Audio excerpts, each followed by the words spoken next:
નમસ્કાર મિત્રો, જય જય ગરી ગુજરાત. આજે આપણે ચાંદીપુરા વાયરસ વિશે વાત કરવાની છે.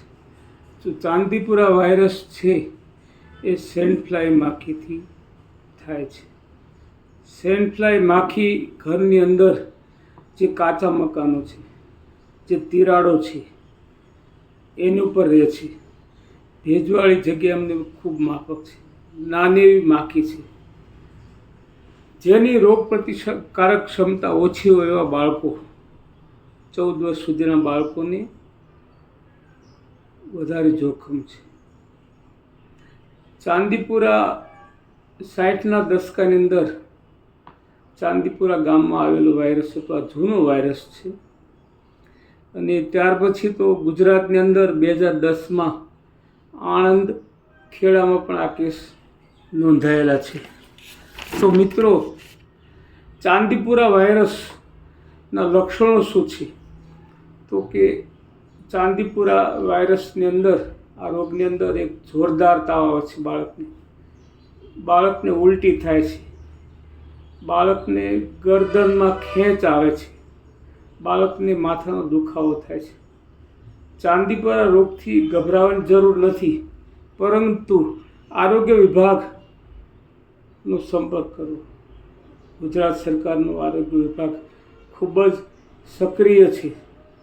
છતાં પણ આજે મારે એક સૂચન કરવું છે, નમ્ર સૂચન, કે જે વિસ્તારો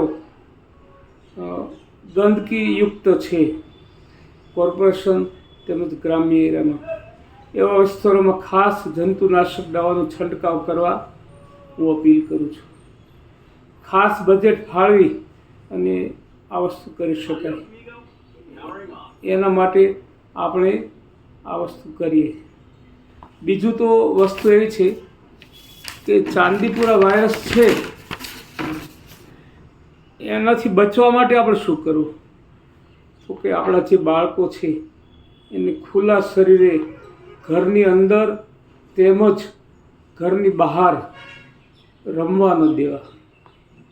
મચ્છર માખીનો ઉપદ્રવ અટકાવવા માટે જંતુનાશક દવાનો છંટકાવ જે તે જગ્યાએ કરવો. મચ્છરદાનીમાં બાળકોને સુવડાવવું. લક્ષણો દેખાય કોઈ પણ બેદરકારી રાખ્યા વગર નજીકના આરોગ્ય કેન્દ્રમાં જઈ અને સંપર્ક કરી સારવાર લેવી. જય જય ગરી ગુજરાત.